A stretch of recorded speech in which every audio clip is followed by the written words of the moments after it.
Magandang araw po, ito po si Neil Coins. Nagbabalik. Ang tatalakayin natin ngayon ay ito ang isa sa pinakamataas na coin collectors. Ito po ang 5 piso BSP na may taong 1998. Ito po ay hard to find na makikita nyo.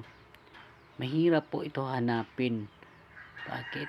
Kasi ito po ay kunti lang po ang ginagawa ng BSP. Hindi ko na po nilagay dito yung vintage na percent kung magkaano po nagawa ng BSP. Ito po ay mayroong mint mark na makikita nyo. Ito ay hard to find.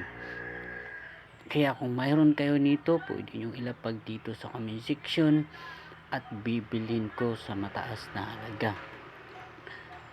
Kaya ngayon, kung ito ay isang brilliant and uncirculated kagaya ng pinakita ko dito na ito po ay 1998 din pero wala po siyang mint mark. Maganda po ito po ay isang brilliant at uncirculated na barya. Ito ay sample ko lang po na pinapakita sa inyo yung mga binibili ko. Kagaya nito, yung kanyang reverse ay napakaganda po.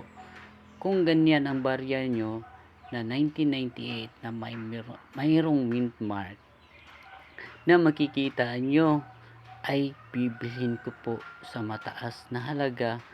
Ito ay ang 500 hanggang 1,000 isang piraso po kung ito ay maganda.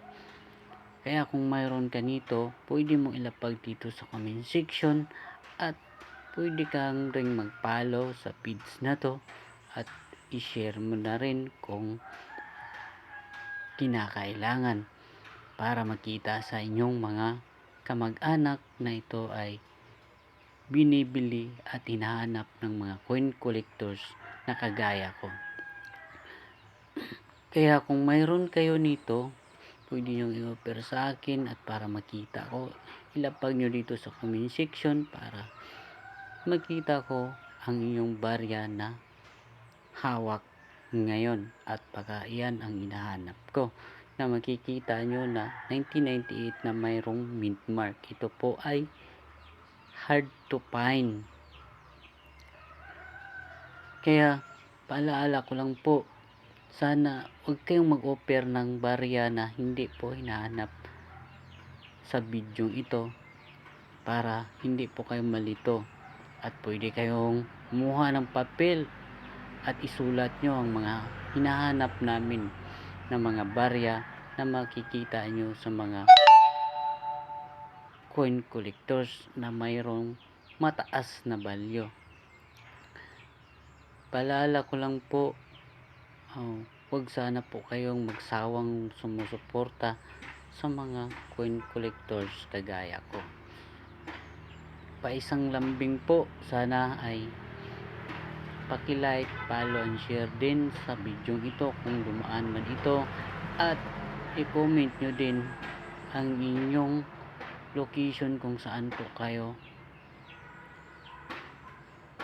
ngayon. Kaya kung mayroon man kayo, ilapag nyo dito sa comment section para makita ko at pag-usapan natin ang tungkol sa presyo, kung magkaano yung presyo ang baryang hawak mo ngayon. Kung ito ay hard to find na 1998 na mayroong mint mark na makikita. Ito po ay mayroong mataas na coin collectors. Kaya huwag niyo pong sayangin.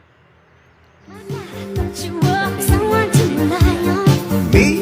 Obsessed with you? Yes.